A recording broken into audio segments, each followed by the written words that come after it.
안녕하십니까. 홍익인간 세상을 꿈꾸는 홍익나라입니다.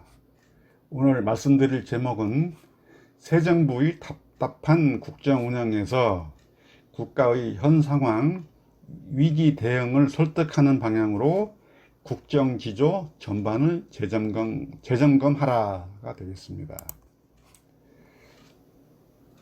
현재 윤 대통령의 지지율이 부정평가 우위 상황입니다.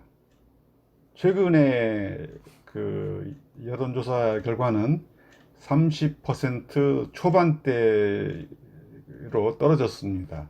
부정평가가 낮은 경우 32%, 요즘 조금 회복해서 35%까지 이제 조사 결과가 발표되고 있는 상황입니다. 이런 상황에서 책임 총리는 어디로 갔는지, 책임 장관은 어디로 가서 무엇을 하는지, 대통령 비서실장은 무엇을 하는지 알 수가 없습니다. 이제 이와 같은 대통령 지지율 부정평가 우위의 그런 원인은 여당 대표 징계 등 선거연합의 여당 내분이 이 첫 번째 원인인 것 같고요. 대통령의 약식 회견도 문제고, 또 편향적 인사 결과도 문제인 것 같고, 또 윤석열 대통령 측근의 불화설도 문제고, 김건희 여사도 잡음이 있고 등등, 이런 이제 여건이 주 원인인 것 같고요. 그 다음에 대외적으로는 이제 지금 국제 경제가 악화되고 있는 상태에서 고물가, 고환율, 또 이에 의한 이제 고금리로 이제 민생이 이제 어려워졌기 때문으로 이제 풀이가 됩니다. 이런 상황에서 새 정부 윤 대통령께서는 전반적인 국정 운영 기조를 점검해서 바꿀 때가 아닌가, 이런 이제 분석이 이제 주요하고 있습니다. 이제 국민들 입장에서는 국정 청사진이 이제 불투명하고 이제 구체적이지 못하고 지금 어디로 가는지 알 수가 없다. 이렇기 때문에 지금 새 정부의 새 대통령이 국가와 민족을 위해서 뭘 하려는지, 어떤 방향으로 가는지 보이지 않아서 답답한 상황이다. 이렇게 현 상황을 진단할 수 있겠습니다.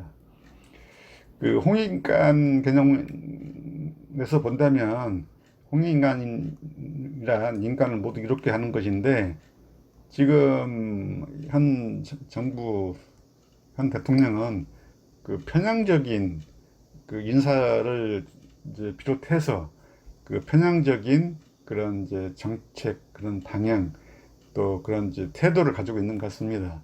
이렇기 때문에 우리 민족 고유의 이제 홍익인간 사상을 적용 이제 할 수 있다고 생각하는데요.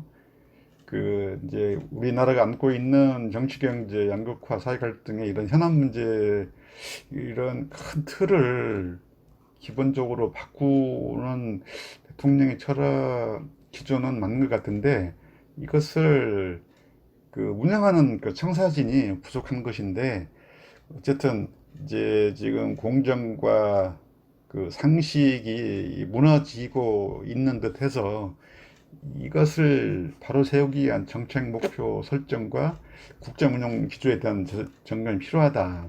그래서 앞으로는 국민 전체를 이롭게 하기 위해서, 이제 다시 말씀드리면 인구 통계학적인 속성을 모두 감안해서 이 국민을 모두 이롭게 하는 국정 운영 기조, 이 홍익인간 개념을 감안해서 하는 것이 이제 필요하다, 이렇게 말씀을 드릴 수 있겠습니다.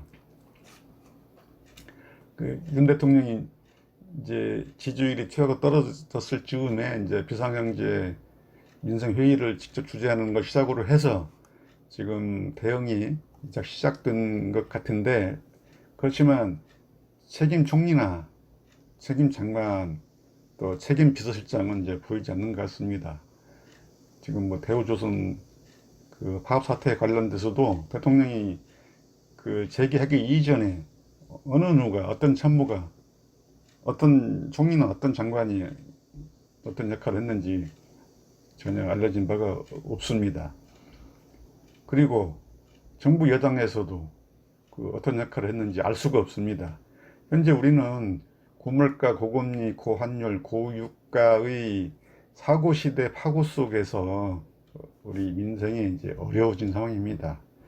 그 다시금 이 국정기조 점검을 통해서 국민을 위한 방향으로 이 대통령의 이 국정기조가 이제 바꿔져야 될 때라고 이제 보여지겠습니다. 앞으로는 국가의 현 상황을 이제 공유 설명을 하고 다각적 제도 연계 영향 분석을 해서 한계점을 이제 보완하고 향후에 이 방향을 어떻게 대응할 것인지 이 국민을 향해서 국민 앞에서 진솔한 설명과 설득 리더십 전략이 이제 필요해 보입니다.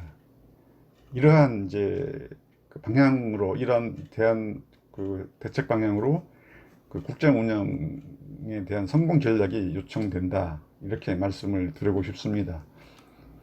마무리 이제 홍익인간 사상과 연계한 시사점을 말씀을 드리겠습니다. 홍익인간 개념은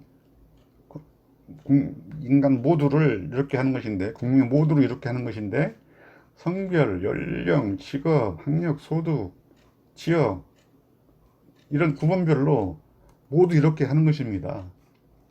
이와 같이 인간을 모두 이렇게 한다는 정의를 바로 세운다면 총리가 됐든 어떤 정부 부처가 됐든 이러한 속성별로 각각의 몫에 비례한 잘 살게 또 차별 배제의 방식으로 적용하면 되는 것입니다. 앞으로 대통령, 총리, 장관을 비롯한 법령제도 결정권자는 새 정부의 성공을 목표로 도덕적 책임감의 자각과 이 실천으로 그 국민을 위한 방향으로 공정한 그 법령제도의 시행을 실천함으로써 이 홍익인간 사상을 적용할 수 있다. 이를 위한 국민 전체를 위한 국민 속성별로 모두를 위한 그 홍익인간 사상 국민 모두를 이렇게 하는 적용 방안의 모색이 요청됩니다. 지금까지 그 발표 내용을 유익했다고 생각하시면 구독을 눌러 주십시오. 지금까지 시청해 주셔서 대단히 감사합니다.